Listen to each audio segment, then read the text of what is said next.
Here's Mrs. LDS Prepper, my sweetheart and eternal companion, out here harvesting. Like I said, these plants are only 8 weeks old, but we eat a lot of the secondary parts of the plants. For example, not only do we eat the beets, but we also eat the beet leaves, the broccoli leaves, cabbage leaves, carrot tops, and so forth.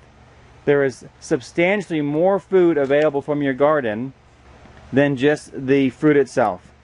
She's harvesting large leaves from the beet plants. This actually stimulates the beets and the other plants to grow more leaves as you prune them back. I also prune almost all my other plants, including zucchini, tomatoes, melons, squashes, and so forth. I don't eat those leaves, but I do prune them back to help the plant grow. These are wonderful leaves. We'll have them in our green smoothies and salads, sandwiches, fresh, just full of flavor.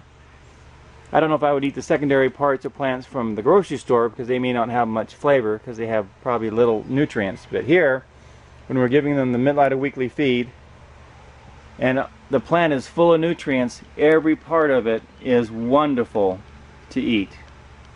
And what we can eat, we can give to our chickens. Yep, we got chickens.